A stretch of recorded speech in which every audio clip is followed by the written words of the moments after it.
Orang agama lain bertanya, kalau memang Allah mau menyelamatkan manusia, selamatkan saja, nggak usah pakai acara mati segala. Tapi kenapa harus mati? Memang harus mati. Kenapa? Karena upah dosa itu kematian. Maka kalau ada yang mau jadi juru selamatnya harus mati. Kalau saya bikin salah dan hukumnya dicambuk 100 kali, kalau ibu mau jadi juru selamat saya, maka ibu harus dicambuk 100 kali.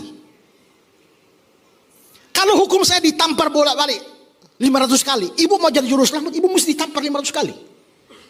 Karena hukuman dosa itu adalah kematian, maka juru selamatnya itu memang harus mati. Karena itulah dia datang ke dalam dunia untuk mati. Makanya ada yang berkata, kalau Yesus memang Tuhan, kenapa tidak bisa selamatkan diri dari salib? Jawabnya gampang, kalau mau selamat gak usah datang. Karena memang datang itu untuk mati. Kalau Yesus datang untuk mati, tahu-tahu tidak jadi mati, namanya gagal. Supaya berhasil, maka dia harus mati. Jadi kalau Yesus memang mau selamat, terlalu mudah.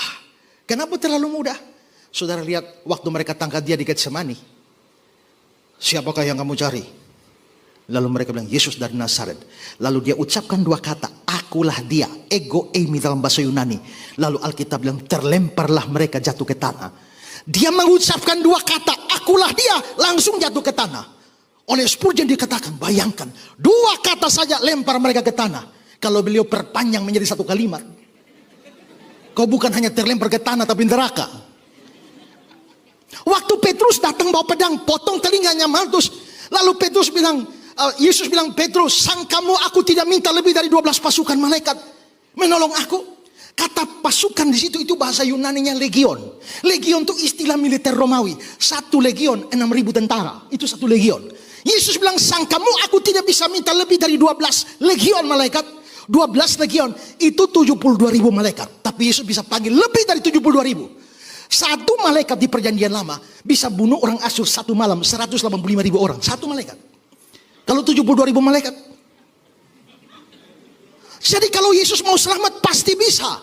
Tapi dia tidak mau. Kenapa? Karena kalau dia selamat kita binasa. Penjahat di sebelahnya bilang, jikalau engkau Mesias, selamatkan dirimu dan kami.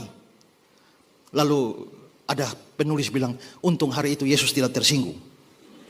Seandainya dia tersinggung dan turun dari salib, hari ini kau dan aku yang naik. Jadi mati itu memang perlu. Masalahnya kalau mati dan tidak bangun-bangun lagi, lalu apa istimewa, apa pentingnya?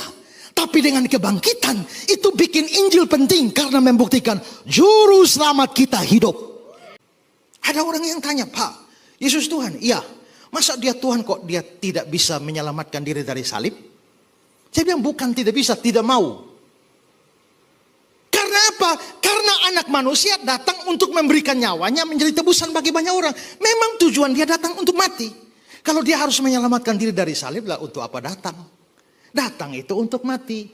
Kalau sampai Yesus menyelamatkan diri dari salib, maka misi penyelamatan gagal.